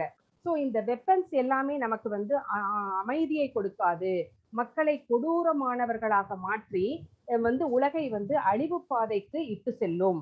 இது எல்லாமே எதனால அப்படின்னா இறை உணர்வு அவர்களுக்கு இல்லை. அந்த மாதிரி இறை உணர்வு இல்லாததுனாலதான் இந்த மாதிரி அசுர குணங்கள் வந்து அவர்கள் வந்து வளர்த்துக்கிட்டு அறியாமையினால மூழ்கி இந்த அழிவு பாதைக்கு இட்டு செல்கிறார்கள் அப்படின்னு நம்ம இந்த ஸ்லோகத்தின் மூலமா தெரிஞ்சுக்கிறோம். படிங்க மாதாஜி. ஹரே கிருஷ்ணா. காமம் ஆசிரித்ய துஷ்பூரம் தாம்பமான மதான்விதாக மோகாத் கிருகித்வா சத் கிரகான் பர்வர்த்தந்தே ஆசி வர்த்தகா. ஹரே கிருஷ்ணா. அசுரத்தன்மை உடையவர்கள் திருப்தியடையாத காமத்திடம் தஞ்சமடைந்து கர்வம் மற்றும் பொய் கௌரவத்தின் கவர்ச்சியில் மூழ்கி மயக்கப்பட்டு உள்ளனர். எப்போதும் தூய்மையற்ற விரதங்களில் ஈடுபடும் அவர்கள் நிரந்தரமற்ற பொருள்களால் கவரப்படுகின்றனர். இங்க பாருங்க, ஸ்ரீல பிரபுபாதா நம்மளுக்கு 4 பிரின்சிபல்ஸை வந்து ஃபாலோ பண்ணணும், ரெகுலேட்டிவ் பிரின்சிபல்ஸ் அப்படின்னு சொல்றாங்க. அது என்னென்ன அப்படின்னு பார்த்தா இன்டாக்சிகேஷன், அப்புறம் வந்து இல்லிசிட் ரிலேஷன்ஷிப், கேம்பிளிங், அப்புறம் இங்க வந்து மீட் ஈட்டிங். ஸோ இது எல்லாமே வந்து கூடாது. இந்த 4 ரெகுலேட்டிவ் பிரின்சிபல்ஸை கண்டிப்பா நம்ம ஃபாலோ பண்ணணும் அப்படின்னு சொல்லியிருக்காங்க. இதை வந்து தவிர்த்திடணும். இந்த 4ஐயும் தவிர்த்தாதான் நம்ம வந்து வாழ்க்கையில வந்து ஆன்மீகத்துக்குள்ள வந்து நம்ம நுழைய முடியும் அப்படிங்கிறது வந்து ஸ்ரீல பிரபுபாதா கண்டிப்பா நம்மளுக்கு சொல்லிட்டு போயிருக்கிறாரு. இந்த அசுரத்தன்மையுடையவர்கள் வந்து இந்த 4ஐயுமே ஃபாலோ பண்ணுவாங்க. அவர்கள் வந்து இல்லிசிட் ரிலேஷன்ஷிப் வச்சுப்பாங்க, கேம்பிளிங் சூது ஆடுவாங்க, இன்டாக்சிகேஷன் மது அருந்துறது, போதைப் பொருட்கள்ல பயன்படுத்துறது, அப்புறம் வந்து மாமிச உணவுகள் சாப்பிடுவது, இந்த மாதிரி எல்லாம் அவங்களுடைய குணங்கள் இருக்கும் அப்படின்றாங்க. அவங்களுக்கு வந்து திருப்தியே இல்லாத காமம் அவர்களுக்கு. அவங்கள வந்து திருப்திப்படுத்தவே அவங்களுக்கு திருப்தியே கிடையாது. சோ அந்த ஆசைகளை மட்டுமே வந்து அவங்கள் பெருக்கிக் கொண்டே போவார்கள். அவங்கள வந்து தங்களுக்கென்று சொந்த கடவுள், அந்த சொந்த வேதாந்தங்களை படைத்து அவங்க வந்து அவங்க மனம் போன போக்குல வந்து நடந்துட்டு இருப்பாங்க. மது, மங்கை, மாமிச உணவு இவற்றால் வந்து ரொம்ப கவரப்படுவார்கள். அவர்கள் வந்து நரகத்திற்கு வேகமாக இவர்கள் செல்கிறார்கள் அப்படிங்கிறது தான் இந்த அவர்களுடைய குணங்கள்ல இருந்து நம்ம தெரிஞ்சுக்கிறோம். படிங்க மாதாஜி. ஹரே கிருஷ்ணா. சிந்தாம் அபரிமேயாம் ச பிரளயாந்தாம் உபாஸ்ரிதாக காமோபபோக பிரமாம் ஏதாவத் இதி நிச்சிதாக ஆசாபாச சுதைர்வத்தாக காமக்ரோத பராயணக ஈக்தோ காம போகார்த்தம் அந்யாயேனார்த்த சஞ்சயான். ஹரே கிருஷ்ணா. மனித நாகரிகத்தின் முக்கிய தேவை புலன்களை திருப்தி செய்வதே என்று அவர்கள் நம்புகிறார்கள். சோ நம்மளுடைய புலன்களை வந்து திருப்தி செய்யணும் அப்படிங்கிறது தான் நோக்கம், வாழ்க்கையினோட நோக்கம் அப்படின்னு அவங்க நினைச்சிட்டு இருக்காங்க. நம்ம எல்லாத்தையும் ரொம்ப என்ஜாய் பண்ணணும் அப்படின்னு தான், அதுக்காக தான் நம்ம மனித பிறப்பையே எடுத்திருக்கிறோம் அப்படின்னு அவங்க நம்பிட்டு இருக்காங்க. இந்த மாதிரியான வாழ்க்கை இறுதியுள்ள அவர்களது கவலைகள் அடக்க முடியாதவை. அவங்களுக்கு வந்து நிறைய ஆசைகள் நிறைய இருக்கிறதுனால அவர்கள் அந்த ஆசையை நிறைவேற்றிக் கொள்வதற்காக அவர்கள் முயன்று கொண்டே இருப்பார்கள். அவர்களுடைய திட்டங்கள் வந்து முடிவுறாதது. சோ இதை பண்ணணும், அதை பண்ணணும், இதுக்கப்புறம் இதை பண்ணணும் அப்படின்னு மேல மேல மேல மேல அவங்க வந்து ரொம்ப ஆசைகள் ஜாஸ்தி வளர்த்துட்டு இருக்கிறதுனால அந்த ஆசைகள் என்னும் நூற்றுக்கணக்கான கயிறுகளால் பந்தப்பட்டு, சோ அந்த ஆசைகள் அப்படிங்கிற கயிறுகள் வந்து அவங்கள கட்டி போட்டிருக்கு. அதுல வந்து கட்டுண்டு கிடக்கிறார்கள். சோ அவங்க வந்து காமம் ஜாஸ்தியா இருக்கு அவங்களுக்கு. அந்த ஆசைகள் ஜாஸ்தியா இருக்கிறதுனால அது நிறைவேறாதப்போ கோபம் வருகிறது. அந்த வந்து அவர்கள் புலநுகர்ச்சிக்காக என்ன வேணா எனி எக்ஸ்டென்ட் வந்து அவங்க வந்து போவாங்க. அவங்க வந்து செல்வத்தை சேகரிக்கிறதுக்காக யார வேணா அவங்களுடைய பாதைகளை குறுக்க யார வந்தாலும் அவரை போட்டு தள்ளலாம் அப்படிங்கிற எண்ணத்துக்கு கூட அவங்க வந்து போயிடுவாங்க அப்படின்னு பகவான் அப்படின்னு சில பிரபுபாதா இங்க வந்து நம்மளுக்கு சொல்றாரு. சோ ஒரு பிரபுபாதா என்ன சொல்றாரு அப்படின்னா, அவருடைய எக்ஸ்பீரியன்ஸ்ல இருந்து யாரோ ஒரு பேஷண்ட், அவர் வந்து மரண நேரம் நெருங்கி விட்டது. ஆனா அவர் டாக்டர் கிட்ட என்ன கேக்குறாங்க, என்னுடைய திட்டங்கள் எல்லாம் இன்னும் முடிவுறல, இன்னும் எனக்கு ஒரு 4 வருஷம் என்னுடைய வாழ்நாளை நீட்டித்து கொடுக்க முடியுமா அப்படின்னு டாக்டர் கிட்ட கேட்டுட்டு இருந்தாராம். ஸ்ரீல பிரபுபாதா வந்து இதை வந்து ஒரு குறிப்பா ஒரு இடத்துல சொல்லியிருக்கிறாரு அவருடைய இதுல எக்ஸ்பீரியன்ஸ்ல. சோ அந்த மாதிரி வாழ்நாளை யாராவது நீட்டிக்க முடியுமா? என்னைக்கு நம்ம பிறந்தோமோ, ஜென்மம் எடுத்தோமோ அன்னைக்கே நம்முடைய மரண நாளும் நிச்சயிக்கப்பட்டிருக்கிறது. அது கூட தெரியாத அறியாமையில அவங்க இருக்கிறாங்க, அசுரகுணத்தில் இருப்பவர்கள் அப்படின்னு இங்க சொல்றாரு. படிங்க Mataji. Which one Mataji? 13 to 15. Okay Mataji. 13 to 15. இதம் அத்யமயா லப்தம் இமம் பிராப்ஸ்யே மனோரதம் இதம் அவிஷ்தீதம் அபி மே பவிஷ்யதி புனர்தனம் असौ मया अदक् शत्रुर् अनिष्ये चापरान् अपि ईश्वरो अगम् अगम् भोगी सिद्धो अगम् बलवान् सुखी आट्यो अभिजनवान् अस्मि कोन्यो अस्ति शत्रुसो मया यक्ष्येत अस्या दस्यामि मोदिष्य इदै अज्ञान விமோகிதாக. ஹரே கிருஷ்ணா. ஹரே கிருஷ்ணா. அசுரத்தன்மை உடையவன் எண்ணுகிறான், இன்று என்னிடம் இவ்வளவு சொத்து இருக்கிறது, எனது திட்டங்கள் படி நான் நிறைய லாபம் அடைய போகிறேன் அப்படின்னு சொல்றாங்க. தற்போது இவ்வளவு என்னுடையதாக இருக்கிறது, எதிர்காலத்தில் இது மேலும் பெருகும். அவன் என்னுடைய எதிரி, அவனை நான் கொன்று விட்டேன், என்னுடைய மற்ற எதிரிகளும் கொல்லப்படுவார்கள். சோ யாரெல்லாம் அவங்களுடைய திட்டத்துக்கு எதிராக வர்றார்களோ அவங்களை எல்லாம் கொன்று விடலாம் அப்படிங்கிறது தான், அவங்களுடைய பாதையில வர்ற எல்லாத்தையுமே வந்து அப்டக்கிள்ஸ் யாரெல்லாம் வர்றாங்களோ அவங்களெல்லாம் கொன்னுடலாம் அப்படின்னு முடிவுக்கு வந்துட்டாங்க அவங்க. நானே எல்லாவற்றின் இறைவன், இறைவன் ஒருத்தர் இல்ல, ஆனா எல்லாத்துக்கும் இறைவன் நான் தான் அப்படின்னு, நானே அனுபவிப்பாளன், என்ஜாயரும் நான் தான். ஆனா பகவான் நம்மளுக்கு எல்லாம் தெரியும், போக்தாராம் யக்ன தபசாம் அப்படிங்கிறது, பகவானே என்ஜாயர் அப்படிங்கிறது தெரியும். நானே பக்குவமானவனும் பலவுடையவனும் மகிழ்ச்சியானவனும் ஆவேன். அவருடைய கேரக்டர்ஸ் வந்து எப்படி சொல்லிக்கிறாங்க பாருங்க அசுரர்கள். நானே அனுபவிப்பாளன், நானே பக்குவமானவன், நானே பலமுடையவன், நானே மகிழ்ச்சியானவன். இது எதுவுமே கிடையாது அப்படிங்கிறது நம்மளுக்கு தெரியும். அசுர குணங்கள் உடையவர்களுக்கு இது எதுவுமே கிடையாது. செல்வாக்கு மிக்க உறவினர்களால் சூழப்பட்ட மிகப்பெரிய செல்வந்தன் நானே. சோ அவங்களுடைய உறவினர்கள் கூட செல்வாக்கோட இருக்கணும் அப்படின்னு நினைக்கிறாங்க. அதுல கூட ஒரு ஏழை இருந்துடக்கூடாது. என்னை போன்ற சக்தி உடையவனும் மகிழ்பவனும் வேறு யாரும் இல்லை. இன்னும் என்கிட்ட நிறைய செல்வம் இருக்கு, என்கிட்ட நான் தான் இப்ப ரொம்ப சந்தோஷத்துல இருக்கேன், என்ன மாதிரி சந்தோஷப்படுறவன் யாருமே கிடையாது அப்படிங்கிறது அவங்களுடைய எண்ணம். நான் யாகங்கள் செய்வேன், தானங்கள் கொடுப்பேன், இவ்வாறு இன்பமாக இருப்பேன். இவ்விதம் அத்தகு மக்கள் அறியாமையில் மயக்கப்பட்டுள்ளனர். இங்க யாகங்கள் செய்வேன் அப்படிங்கிறதுலாம் சும்மா பேருக்காக, அவங்க உண்மையான பக்குவத்தோட அவங்க வந்து செய்யல, சும்மா பேருக்காக செய்யறாங்க, ஷோ காமிச்சுக்கிறதுக்காக செய்யற யாகங்கள் அதெல்லாமே. தானங்கள் கொடுப்பேன் அப்படின்னா அவங்களுக்கு ஒரு பிரஸ்டீஜ் கிடைக்கும். அவங்க வந்து இப்ப 4 பேர் வந்து அவங்கள வந்து பெருமையா பேசணும் அப்படிங்கிறதுக்காக தானங்கள் கொடுக்குறாங்க. அதுல முக்கியமான ஒரு தானங்கள் கொடுப்பதனால மற்றவங்களுக்கு வந்து பயனடைவார்கள்.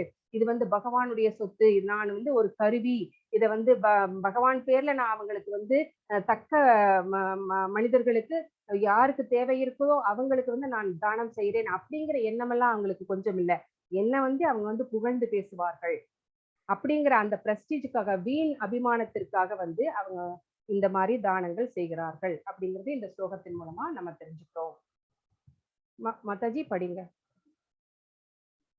ஹரே கிருஷ்ணா.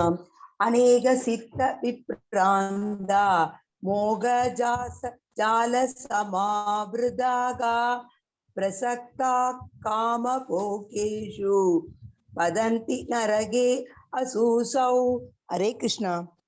ஹரே கிருஷ்ணா. இவ்வாறு அநேக கவலைகளால் குழப்பமுற்று மோகத்தின் வலையினால் சூழப்பட்ட அவர்கள் புலனின்பத்தில் பலமான பற்றுடையவர்களாகி நரகத்தில் வீழ்ச்சியுடைகின்றனர். அவர்களுக்கு ஆசைகள் ஜாஸ்தி. அந்த ஆசைகள் நிறைவேறாத போது கோபம், அதனால வந்து கவலைகள், குழப்பம், மோகம், இதனாலாம் சூடப்பட்டிருக்கிறார்கள், கட்டுண்டவர்களாக இருக்கிறார்கள். சோ புலனின்பத்தில் நம்ம அவங்களுடைய புலன்களை திருப்தி செய்து கொள்வதற்காகவே வந்து அவர்கள் வாழ்க்கையில் வாழ்கிறார்கள் அப்படின்னு சொல்லலாம். சோ இது எல்லாமே எங்க அவங்கள கூட்டிட்டு போகும் அப்படின்னா வந்து நரகத்திற்கு கூட்டிட்டு போகும். ஹெல்லிஸ் பிளானட்ஸ் தான் வந்து அவங்களுடைய ஜென்மங்கள், அடுத்த ஜென்மங்கள் இருக்கும், அவங்க கழிக்க வேண்டி வரும். அது வந்து ரொம்ப கொடுமையானது. நம்ம யாருடைய திருப்திக்காக வாழ வேணும்? பகவானுடைய திருப்தி. பகவானை எப்படி நம்ம செய்கின்ற செயல்கள் எல்லாமே வந்து பகவானை திருப்திப்படுத்துவதற்காக இருக்க வேண்டும். ஒரு நைவேத்தியம் செய்தா கூட பகவானுக்கு இது பிடிக்கும் அப்படிங்கிற எண்ணத்துல செய்யணும். ஒரு வீடை வந்து கிளீன் பண்றோம்னா பகவான் வருவார், அவருக்காக நான் இதை கிளீன் பண்ணி வைக்கிறேன், அவருக்காக காய்கறிகள் வாங்க போகிறேன் அப்படின்னு மார்க்கெட்டுக்கு போகும்போது நினைச்சுக்கணும். என்ன ஒரு பொருள் வாங்கிட்டு வந்தாலும் பகவான் முன்னாடி வச்சு எடுத்து அவருடைய ஆசீர்வாதத்தோட நான் வந்து செய்யறேன் அப்படின்னு அந்த பகவானை திருப்திப்படுத்துவதற்காக நம்ம வந்து நம்ம செயல்படணும் அப்படின்னு பகவத்கீதை நம்ம சொல்கிறது. ஆனால் இந்த அசுர குணம் உடையவர்கள் நம்ம கிட்டையும் வந்து நிறைய அந்த ட்ரேசஸ் எல்லாம் இருக்கு, இல்லைன்னு சொல்ல முடியாது. சோ அந்த மாதிரி இருக்கிறவர்கள் வந்து நரகத்திற்கு தான் செல்வார்கள், ஹெல்லிஸ் பிளானட்ஸ்க்கு தான் போவாங்க அப்படின்னு வந்து பகவான் இந்த ஸ்லோகத்துல சொல்றாரு. மாதாஜி 17 படிங்க. ஹரே கிருஷ்ணா. ஆத்ம சம்பாவிதத் சத்தப்தா தனமான மதான்விதாக யஜந்தே நாம யஜ்ஞைஸ்தே தம் தேனா விதி பூர்வகம். ஹரே கிருஷ்ணா. ஹரே கிருஷ்ணா. செல்வத்தாலும் பொய் கௌரவத்தாலும் மயக்கப்பட்டு தன்னில் திருப்தியுற்று எப்போதும் திமிருடன் விளங்கும் இவர்கள் சில சமயங்களில் எந்த சட்ட திட்டத்தையும் பின்பற்றாமல் பெயரளவில் கர்வத்துடன் யாகங்களை செய்கின்றார்கள். சோ அவங்க எந்த ரூல்ஸ் அண்ட் ரெகுலேஷன்ஸையும் ஃபாலோ பண்றது கிடையாது. செல்வத்தினாலும் பொய் கௌரவத்தினாலும் மயக்கப்பட்டு இவர்கள் வந்து செல்வம் நிறைய இருக்கு அப்படிங்கிறதுனால திமிர் பிடித்தவர்களாக இருக்கிறார்கள். அது மட்டும் கிடையாது, மக்களை வந்து தவறான வழியில் வழி நடத்துகிறார்கள். சோ இவங்க வந்து அவங்கள வந்து இறைவனுடைய அவதாரங்களாக பிரச்சாரம் செய்து கொள்கிறார்கள், நானே இறைவன் அப்படின்ட்டு. சோ சந்நியாசிகள் அடியும் ஆடைகளை அணிந்து கொண்டு இழிவான செயல்களை செய்கிறார்கள். சோ அவிதி பூர்வகம் அப்படின்னா அஞ்ஞானம் மற்றும் மாயையால் இது இந்த இந்த காரணத்தினால் வந்து இவர்கள் வந்து இந்த மாதிரி எல்லாம் நடந்து கொள்கிறார்கள் அப்படிங்கிறது நம்மளுக்கு தெரிகிறது. அஞ்ஞானமும் மாயையும் இவர்களை ஆட்டி படைக்கிறது. அந்த மாதிரி ஆட்டி படைக்கிறதுனாலேயே இவர்கள் இந்த தவறுகளை எல்லாம் செய்கிறார்கள். மாதாஜி. ஹரே கிருஷ்ணா. ஹரே கிருஷ்ணா. அகங்காரம் பலம் தர்ப்பம் காமம் குரோதம் சசம்ஸ்ரிதாக மாம் ஆத்ம பரதேகேஷு பரத்விஷந்தோ அப்யசூயகாக. ஹரே கிருஷ்ணா. ஹரே கிருஷ்ணா. அகங்காரம், பலம், தற்பெருமை, காமம் மற்றும் கோபத்தில் மயங்கியுள்ள அசுரர்கள் தங்களது சொந்த உடல்களிலும் பிறருடைய உடல்களிலும் வீற்றுள்ள பரமபுருஷ பகவானிடம் பொறாமை கொண்டு உண்மை மதத்தினை நிந்திக்கின்றனர். மதம் அப்படிங்கிறது இங்க தர்மம், ரிலீஜியஸ் பிரின்சிபல்ஸ். சரிங்களா? அகங்காரம் அப்படின்னா தெரியும், ஃபால்ஸ் ஈகோ. ஸோ பலம், தற்பெருமை, காமம், இது எல்லாமே வந்து இந்த கோபம், இது எல்லாமே வந்து அசுர குணங்கள். இந்த அசுர குணங்கள் வந்து அவங்கள வந்து தங்களுடைய கட்டுக்குள் வச்சிட்டு இருக்கு அசுரர்களை. அவர்கள் வந்து நமக்கு எல்லாருக்குமே தெரியும், எல்லா உயிர்வாளிகளின் உடலிலும் இதயத்திலும் பகவான் பரமாத்மாவாக இருக்கிறார், வீற்றிருக்கிறார். ஒரு நம்ம இந்த உடலை விட்டு நம்மளுடைய ஆன்மா வெளியேறும் போது கூட இந்த ஆத்மா கூடயே பரமாத்மா போய் அடுத்த உடம்புக்கு போய் கூடவே தான் இருப்பாரு. பரமாத்மா எங்கேயுமே போக மாட்டாரு. சோ ஆத்மா கூடவே இருப்பாரு. ஒரு மரத்தில் வந்து 2 பறவைகள் இருக்கும். ஒரு பறவை வந்து எதை ரெப்ரசன்ட் பண்றாங்க? ஆத்மாக்கு. இன்னொரு பறவை வந்து பரமாத்மா. ஒரு பழங்களை சுவைத்து கொண்டிருக்கும். அந்த பிக்சர் நம்மளுக்கு இப்போ ஞாபகத்துக்கு வந்திருக்கணும். சோ பரமாத்மா அப்படிங்கிறவர் எல்லா உயிர்வாளிகளுடைய இதயத்திலும் அவர் வந்து இருக்கிறாரு அப்படிங்கிறது தெரியும். அவர் வந்து பரமாத்மா அப்படிங்கிறது பகவானுடைய பிரதிநிதி. பகவான் வந்து ரெப்ரசன்ட் பண்றவர் பகவான் தான். சோ இது இறைவனுக்கு எதிரானவை. பகவானின் மேல் பொறாமை கொண்டவர்களாக இருக்கிறார்கள். சோ இவங்க வந்து பகவானை வந்து எதிர்க்கிறார்கள், பகவான் மேல பொறாமையாக இருக்கிறார்கள். ஆனா பகவான் வந்து எல்லாருடைய இதயத்திலும் பரமாத்மாவாக இருக்கிறார் அவர் அப்படிங்கிறத வந்து இவர்கள் வந்து ஏற்றுக்கொள்வதில்லை. தனக்கு சமமானவர்கள் இந்த உலகத்திலேயே இல்லை அப்படின்னு இவங்க நினைச்சிட்டு இருக்காங்க. யாராவது எதிரிகள் வந்தால் அவர்களை அழித்து தரைமட்டமாக்குவதற்கு அவர்கள் திட்டம் தீட்டுகிறார்கள். இங்க பாருங்க, இந்த பிக்சர் வந்து என்ன சொல்லுது அப்படிங்கிறது. சரிங்களா? இது வந்து சிசுபாலன்.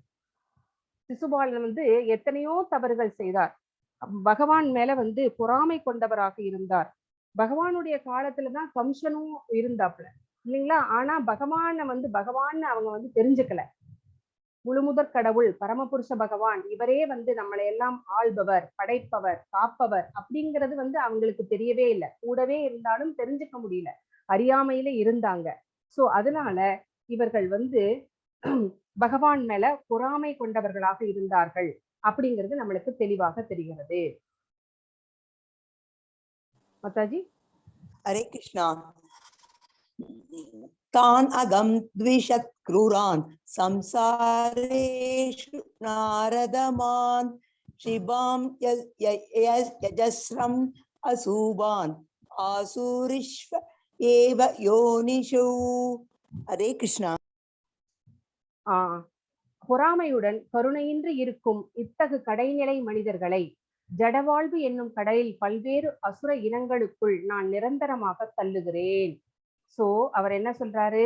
ஜடவாழ்வு, ஜட வாழ்க்கை அப்படிங்கிறது வந்து எப்படிப்பட்டது? கடல் மாதிரி. கடல்ல எவ்வளவு ஆபத்துகள் இருக்கும் அப்படின்னு நம்மளுக்கு தெரியும். சோ பொறாமையுடன் கருணையின்றி இருக்கும், கருணையில் அவங்க வந்து யாரை வேணா கொல்லுவாங்க. மனுஷர்கள், மிருகங்கள் எதுவுமே கிடையாது, எந்த டிஃபரன்ஸும் கிடையாது, டிஸ்கிரிமினேஷன் கிடையாது. இத்தகு கடைநிலை மனிதர்கள், இவங்க வந்து கடைநிலை அப்படின்னு சொல்லிட்டாரு பகவான். இவங்களை வந்து ஜடவாழ்வுன்ற கடல்ல வந்து நான் தள்ளுறேன், பல்வேறு அசுர இனங்களுக்குள் நான் நிரந்தரமாக தள்ளுகிறேன் அப்படின்னு இங்க பகவான் சொல்றாரு. அதாவது ஹெல்லிஸ் பிளானட்ஸ் போய் வாழ்றது அப்படிங்கிறது வந்து ரொம்ப ரொம்ப கொடுமையான விஷயம். சோ அவை அடுத்த பிறவி பகவானால் முடிவு செய்யப்படுகிறது. அவர்களுடைய அடுத்த பிறவி அப்படிங்கிறது வந்து பகவான் வந்து முடிவு செய்யறாரு, அவர் எங்க வசிக்கணும் அப்படிங்கிறத.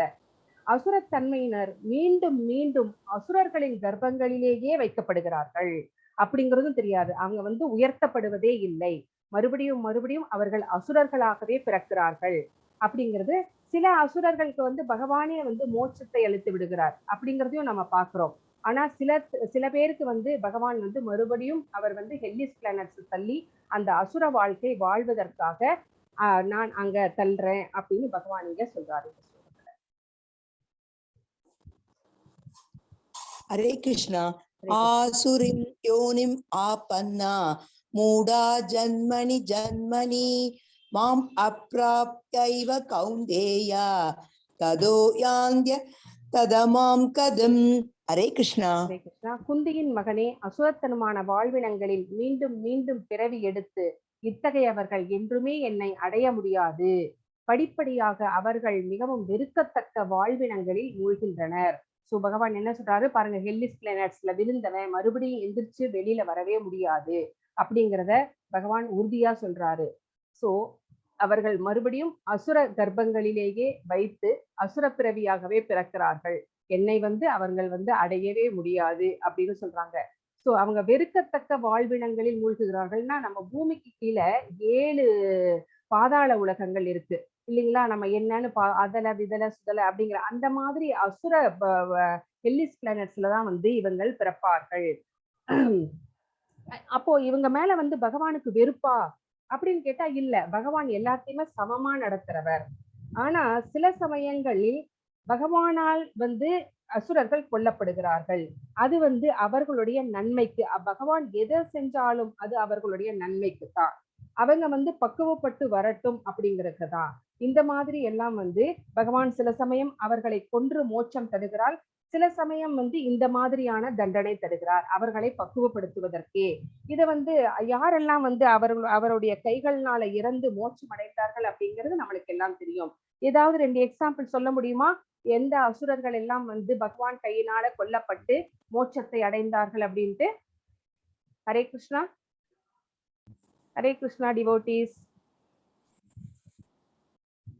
அன்மியூட் பண்ணி சொல்லுங்க. சாந்தா மாதாஜி.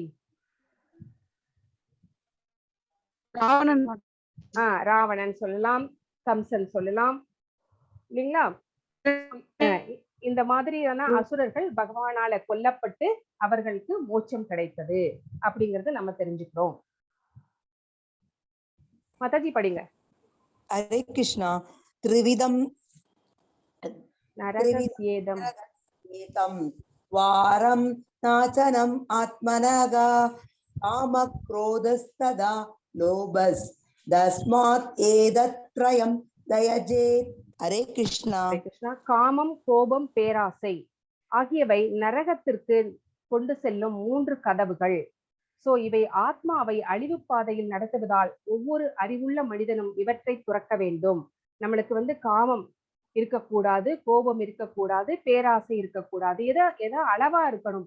ரொம்ப வந்து ஜாஸ்தியா போச்சுன்னா அது வந்து நம்மளை வந்து நரகத்திற்கு இட்டு செல்லும். அப்படி நரகத்தினுடைய 3 கதவுகள் அப்படின்னு பகவான் இதை சொல்றாரு. இது வந்து ஏன் அப்படி சொல்றாருன்னா, நம்முடைய ஆன்மாவை அழிவு பாதைக்கு தான் வந்து நம்மளை வந்து இது கூட்டிட்டு போகும் அப்படின்னு சொல்றாரு. ஒவ்வொரு அறிவுள்ள மனிதனும் இதை வந்து நம்ம வந்து துறந்து விட வேண்டும், தியாகம் செய்து விட வேண்டும். அதிக ஆசைகளை வளர்த்து கொள்ளக்கூடாது, கோபப்படக்கூடாது, பேராசை இன்னும் இன்னும் இன்னும் அப்படின்ட்டு 7 தலைமுறைக்கு சொத்து சேர்த்து வைக்கணும் அப்படிங்கிற ஆசையெல்லாம் பேராசை, அதெல்லாம் வந்து நம்மளுக்கு இருக்கக்கூடாது அப்படின்னு சொல்றாங்க. தனது காமத்தில் திருப்தி அடையாத போது கோபம் வருகிறது, பேராசை வருகிறது. இவை வந்து நம்மளை வந்து ஜடத்தலையில் வந்து சிக்க வைத்து விடும். சோ இதிலிருந்து விடுதலை பெறுவதற்கு நம்மளுக்கு வாய்ப்பே கிடைக்காது. இந்த வாய்ப்பே இல்லாமல் வந்து இந்த 3 குணங்களும் நம்மை நரகத்தில் தள்ளிவிடும்.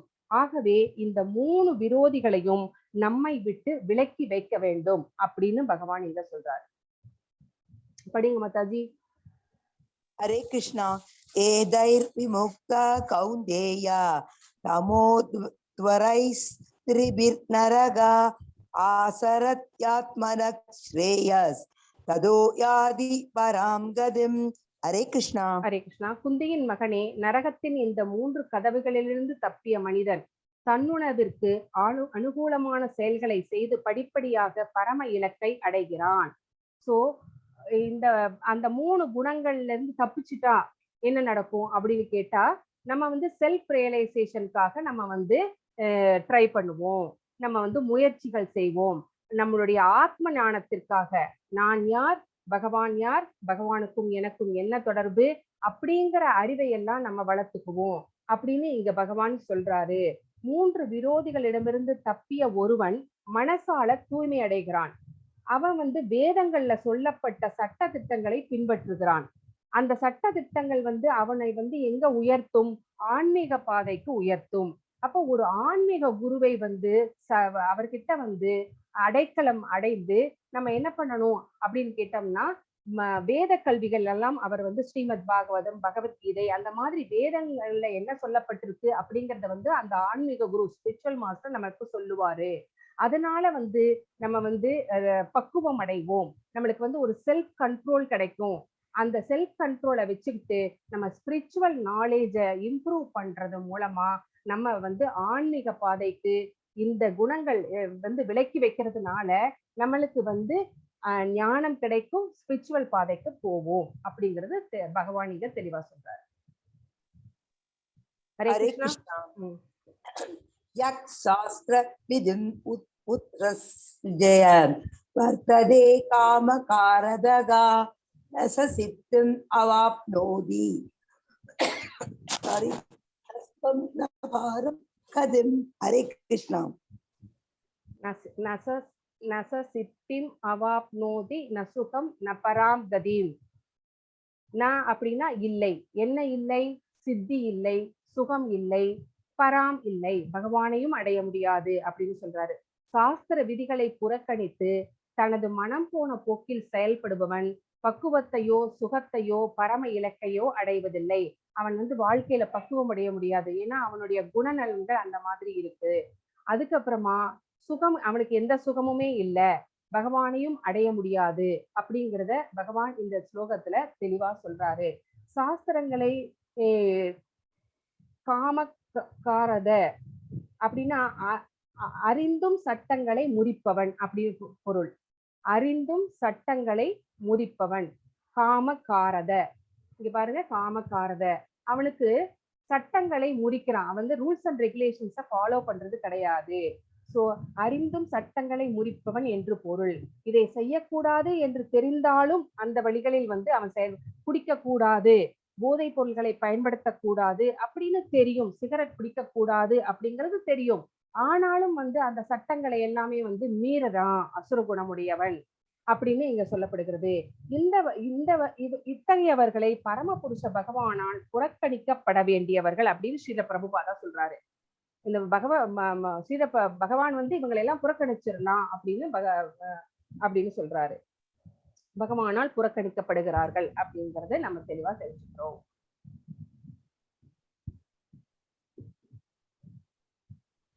படி. ஹரே கிருஷ்ணா. ஹரே கிருஷ்ணா. தஸ்மாத் சாஸ்திரம் பிரமாணம் தே கார்யாகார்ய வியவஸ்திதௌ ஞாத்வா சாஸ்திர விதானோக்தம் கர்ம கர்த்தும் இகார்ஹசி. ஹரே கிருஷ்ணா. ஹரே கிருஷ்ணா. எது கடமை என்றும் எது கடமையல்ல என்றும் சாஸ்திரங்களின் விதிகளால் ஒருவன் புரிந்து கொள்ள வேண்டும். ஒவ்வொருத்தருக்கும் ஒரு கடமை இருக்கு. பிராமணர்களுக்கு என்று ஒரு கடமை, சத்திரியர்களுக்கு என்று ஒரு கடமை, வைசியர்களுக்கு என்று கடமை, சூத்திரர்களுக்கு அப்படிங்கிற கடமை எல்லாம் இருக்குது. சோ அந்த கடமை என்ன அப்படின்னு தெரிஞ்சுக்கிட்டு அந்த சாஸ்திரங்கள் என்ன சொல்லப்பட்டிருக்கோ அந்த சாஸ்திரங்களில் சொல்லப்பட்ட மாதிரிதான் நம்ம நடந்துக்கணும் அப்படின்னு சொல்றாங்க. நீங்க எப்படி அர்ஜுனர் வந்து நான் வந்து போர் செய்ய மாட்டேன், ஒரு சத்திரியனா இருந்து கூட நான் போர் செய்ய மாட்டேன், நான் காட்டுக்கு போய் தவம் பண்ண போறேன் அப்படின்னு பகவான் கிட்ட சொல்றாரு. அப்ப பகவான் சொன்னார் இல்லைங்களா, இல்ல நீ சத்திரியன், உன்னுடைய கடமை வந்து ஒரு நாட்டை காப்பது, மக்களை காப்பது அப்படிங்கறத வந்து எடுத்து சொல்றாரு. சோ அவங்களுடைய கடமையை தான் செய்யும். அவங்க வந்து ஒருத்தர் வந்து இன்னொருத்தரோட கடமையை போய் செய்யக்கூடாது. நம்ம கடமைகளை சின்ன சின்ன தவறுகள் இருந்தாலும் பரவாயில்லை அப்படின்னு பகவான் சொல்றாரு. உனக்கு விதிக்கப்பட்ட கடமைகள் என்ன, பிரிஸ்கிரைப்டு டியூட்டிஸ் என்ன, அதை பத்தி தெரிஞ்சுக்கிட்டு அதை எப்படி செய்யணும், சாஸ்திரம் என்ன சொல்கிறதோ அதன்படி செய்யணும், அதை புரிஞ்சுக்கிட்டு செய்யணும் அப்படின்னு சொல்றாரு. படிப்படியாக ஏற்றம் பெறுவா. அப்படி நடந்தா என்ன நடக்கும்? படிப்படியா ஸ்டெப் பை ஸ்டெப்பா நம்ம வந்து ப்ராக்ரஸ் ஆகும். அந்த மாதிரி சட்ட திட்டங்களை அறிந்து செயல்பட வேண்டும் அப்படின்னு இங்க பகவான் சொல்றாரு. அவன் வந்து நம்ம மனுஷர்கள் வந்து ஏமாற்றும் குணமுடையவர்கள், அப்புறம் வந்து தவறு செய்யும் இயல்புடையவர்கள், அப்புறம் வந்து நம்மளுடைய பக்குவமற்ற புலன்கள் உடையவர்கள் அப்படிங்கிற அந்த 4 விஷயம் வந்து நம்மளுக்கு நல்லா தெரியும். சோ இந்த குறைபாடுகளை கொண்ட நாம் வந்து சட்டதிட்டங்களை இயற்றினால் அதுலயும் வந்து குறைபாடுகள் இருக்கும். அப்ப என்ன பண்ணலாம்? சாஸ்திரம் என்ன சொல்லுதோ அத பிளைண்டா அப்படியே ஃபாலோ பண்ணணும். ஏன் எதுக்கு அப்படின்னு நம்ம வந்து கேட்க கூடாது. ஏன்னா வந்து சாஸ்திரங்கள் அப்படிங்கிறது வந்து பகவானால், இப்ப வேதங்கள் அப்படிங்கிறது வந்து பகவானால் சொல்லப்பட்டது. அதுல வந்து கொஸ்டின் கேட்கறதுக்கு நம்மளுக்கு ரைட்ஸே கிடையாது. ஏன்னா மகா புருஷர்கள், ஆச்சாரியர்கள், ஆழ்வார்கள் எல்லாருமே வந்து அதை அப்படியேதான் ஃபாலோ பண்ணிட்டு வந்திருக்காங்க. சோ இந்த மாதிரி ஃபாலோ பண்றதுனால என்ன நடக்கும் அப்படின்னா சத்துவ குணத்திற்கு உயர்த்தப்படுகிறார்கள். சோ சத்துவ குணம் வந்து நல்ல குணம். அந்த சத்துவ குணத்துல இருக்கும் போதுதான் நாம வந்து மனம் தூய்மையடையும், நம்ம பக்குவப்படுவோம். சோ இத வந்து ஒரு ஆன்மீக குருவை அணுகி அவர் சொல்றபடி, இத பாருங்க சாந்திபனி முனிவர் வந்து பலராமருக்கும் பகவானுக்கும் வந்து குருகுலத்துல வந்து கல்வி கொடுக்கிறாரு. சோ இந்த மாதிரி ஒரு குருவை, ஆன்மீக குருவை அணுகி நம்மளுடைய எல்லா விஷயங்களையும் வந்து நம்ம தெளிவுபடுத்திக் கொள்ளலாம். நம்மளுக்கு வந்து அந்த கல்வி முறை வந்து நம்மளுக்கு ஞானத்தை கொடுக்கும் அப்படிங்கிறது வந்து அவங்களுடைய வழிகாட்டுதலின்படி நடந்தால் நம்முடைய வாழ்க்கை வந்து வெற்றிகரமானதாக நம்ம ஆக்கிக் கொள்ளலாம் அப்படிங்கிறது தான் இந்த ஸ்லோகத்தின் மூலமாக பகவான் நம்மளுக்கு சொல்றாரு. அசுர குணங்கள், தெய்வ குணங்கள் எப்படிப்பட்டது அப்படிங்கிறது வந்து ஒரு சின்ன ஒரு ஸ்டோரி. அது என்ன அப்படின்னு கேட்டீங்கன்னா, ஒரே ஒரு அசுர குணங்கள், தேவ குணம். ஒரு வேட்டைக்காரன் வந்து காட்டுக்குள்ள வேட்டைக்கு போறான். அப்ப போகும்போது ஒரு பெரிய புலி ரொம்ப பெருசா இருக்கு. அத பார்த்தோன்னயே வேட்டைக்காரனுக்கு பயம் வந்துருது. அது கிட்ட இருந்து தப்பிச்சுக்கணும் அப்படிங்கிறதுக்காக ஓடுறான். அப்படி தலை தெறிக்க ஓடுறான். தலை தெறிக்க ஓடி போய் ஒரு மரத்தினுடைய பிரான்ச்சஸ பிடிச்சு அப்படியே வந்து மரத்து மேல ஏறிக்கிறான். மரத்து மேல ஏறினதுனால அந்த பசியோட உள்ள புலி வந்து உன்னை சாப்பிடாம போக மாட்டேன் அப்படின்னு சொல்லிட்டு கீழேயே அந்த மரத்தையே சுத்தி சுத்தி வந்துகிட்டு இருக்கு. அப்ப மரத்துல ஏறின அந்த வேடன் வந்து தலைய தூக்கி பாக்குறான், மேல ஒரு கரடி படுத்து தூங்கிட்டு இருக்கு. ஐயோ இந்த கரடி கிட்ட புலிகிட்ட இருந்து தப்பிச்சு வந்து கரடி கிட்ட மாட்டிக்கிட்டோமே அப்படின்னு ரொம்ப பயத்துல அவனுக்கு வந்து வேர்த்து விறுவிறுத்து போகுது. அப்ப வந்து புலி சொல்லுது அந்த கரடி கிட்ட, நானும் நீயும் வைல்ட் அனிமல்ஸ், சரியா?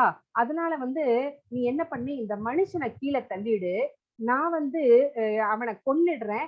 நானும் நீயும் வந்து நான் ரொம்ப பசியோட இருக்கேன், நான் ஏதாவது சாப்பிடணும், நான் வந்து பாதி எடுத்துக்கிறேன், பாதி ஷேர் எனக்கு பாதி ஷேர் உனக்கு அப்படின்னு சொல்லுது புலி. அப்ப வந்து அந்த கரடி என்ன சொல்லுது, இல்ல இல்ல இந்த வேடன் வந்து அதிதி தேவோ பவ, என்னை வந்து அடைக்கலம்னு வந்து என்கிட்ட வந்திருக்கிறான், நான் வந்து அந்த மாதிரி செய்ய மாட்டேன் அப்படின்னு சொல்லிட்டு அந்த பிரான்ச்லயே அது படுத்து தூங்கிடுது. அப்ப வந்து தூங்கின உடனே இந்த புலி என்ன சொல்லுது அந்த ஆள்கிட்ட, அந்த வேடன் கிட்ட, பாரு நீ வந்து நான் ரொம்ப பசியா இருக்கேன், நான் எப்படினாலும் நான் சாப்பிடணும், நீ என்ன பண்ணுனா அந்த கரடிய கீழே தள்ளிடு, கரடிய கீழே தள்ளினா நான் அதை சாப்பிட்டுட்டு நான் பாட்டுக்கு போயிடுவேன், நீயும் உன் வழியை பார்த்துட்டு நீ போயிடலாம் அப்படின்னு சொல்றான் அந்த வேடை. அப்ப வந்து அந்த மனுஷன் என்ன சொல்றான், மனுஷன் வந்து அந்த கரடிய வந்து ஒரு தள்ளுறான். தள்ளினோன்னா அந்த கரடி வந்து கீழே விழுகுது. ஆனா தூக்கத்துல இருந்து முழிச்சுட்டு மறுபடியும் என்ன பண்ணிடுச்சு, அந்த கரடி ஏதோ ஒரு பிரான்ச்சஸ டக்குன்னு கையில பிடிச்சிட்டு மேல வந்துருச்சு.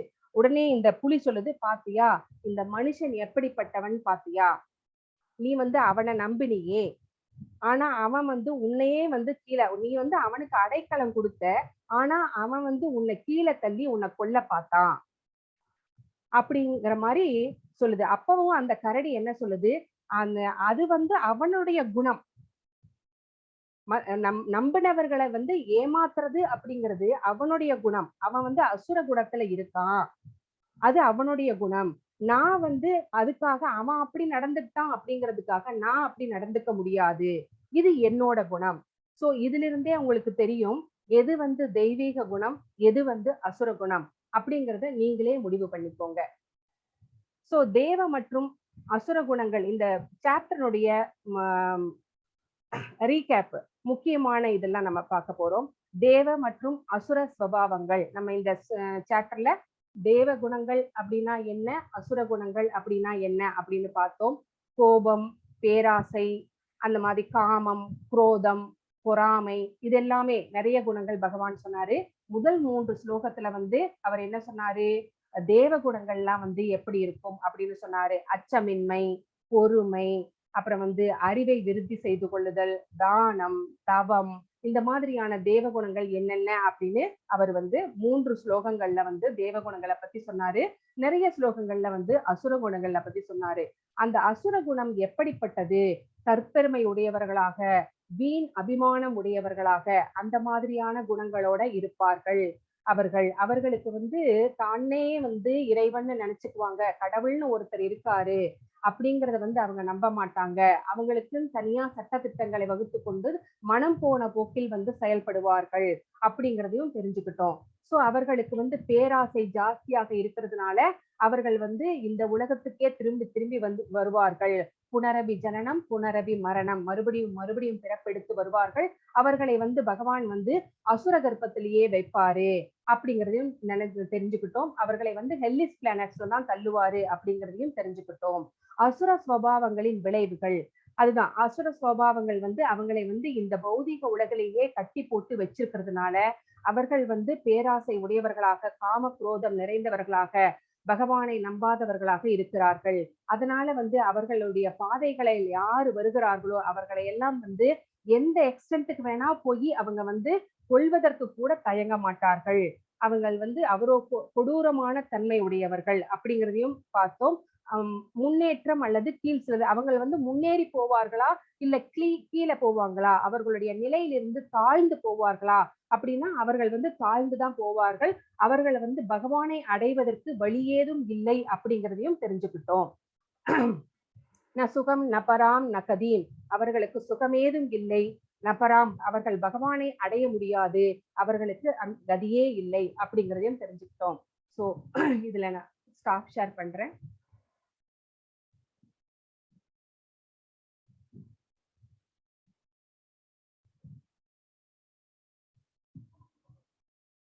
ஹரே கிருஷ்ண ஹரே மாதாஜி. கிருஷ்ணா மாதாஜி. பிரபுஜி, ஏதாவது இந்த சாப்டர்ல டவுட் இருக்கா?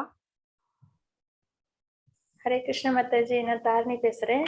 சொல்லுங்க மாதாஜி. ஹரே கிருஷ்ணா மாதாஜி. சாரி மாதாஜி, நான் உங்ககிட்ட நீங்க என்ன கிரீட் பண்ணும்போது நான் மியூட்ல பேசிட்டேன், அதனால பரவாயில்ல மாதாஜி, பரவாயில்ல. அதனால கொஞ்சம் மிஸ் அண்டர்ஸ்டாண்டிங் ஆயிடுச்சு மாதாஜி. எனக்கு இந்த இது பிபிடி கொஞ்சம் ஷேர் பண்ணி நான் இன்ட்ரோ கொடுத்துக்கிட்டுங்களா?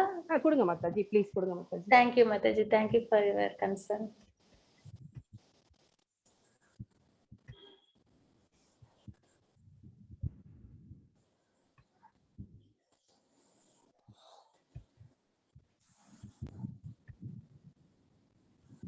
ஹரே கிருஷ்ண மாதாஜி, ஸ்கிரீன் தெரியுதுங்களா? தெரியுதுங்க மாதாஜி. தேங்க்யூ மாதாஜி. ஹரே கிருஷ்ணா. என்னோட பேரு தாரிணி. நான் வந்து தமிழ் கிளாஸ் கிட்ஸுக்கு 7 PM எடுத்துட்டு இருக்கேன். இந்த மாதிரி ஒரு நல்ல ஒரு மீடியம்ல உங்க எல்லாரையும் சந்திக்கிறதுல எனக்கு ரொம்பவே சந்தோஷம். இன்னைக்கு நான் என்ன வந்து உங்ககிட்ட எல்லாம் சொல்லணும் அப்படின்ற ஒரு விஷயம் இருக்கு அப்படின்னு பாத்தீங்கன்னா, நம்மளோட இந்த ISKCON Mangalore 18 days Bhagavad Gita course எல்லாருக்கும் எடுத்துட்டு ரொம்பவே அந்த சுப்ரீம் நாலேஜ் அப்படின்னா பகவத்கீதை, மனுஷன் வந்து எப்படி தன்னோட வாழ்க்கையை வாழணும் அப்படின்றத வந்து நம்ம இதுல இருந்து நம்ம கத்துக்கிறோம். என்ன குணத்துல இருக்கணும், என்ன ஆக்டிவிட்டிஸ் பண்ணணும், பக்தி சேவை எப்படி பண்ணணும், அதெல்லாம் நம்ம வந்து பகவத்கீதை மூலியமா தெரிஞ்சுக்கிறோம். அதனாலதான் அது சுப்ரீம் நாலேஜ். இன்னைக்கு கிளாஸ் ரொம்பவே நல்லா இருந்தது. blessed to attend your class Mataji. Hare Krishna Mataji. அதுக்கப்புறம் இது லைஃப் மேனுவல். நம்மளுக்கு வந்து நம்ம வாழ்க்கையை நம்ம பர்த் டெத் லைஃப் சைக்கிள்ல இருந்து நம்ம வெளியில வரணும் அப்படின்றதெல்லாம் நம்ம தெரிஞ்சுக்கிறது. இந்த மாதிரி ஒரு சுப்ரீம் நாலேஜ நமக்கு ISKCON Mangalore Sri Sri Radha Govinda temple ISKCON Mangalore நம்மளுக்கு ப்ரொவைட் பண்றாங்க. அந்த சர்வீஸ்க்கு நம்ம வந்துட்டு வந்திருக்கிறது மிகப்பெரிய ஒரு அனுகிரகம், சுக்ருதி அப்படின்றது என்னோட கருத்து.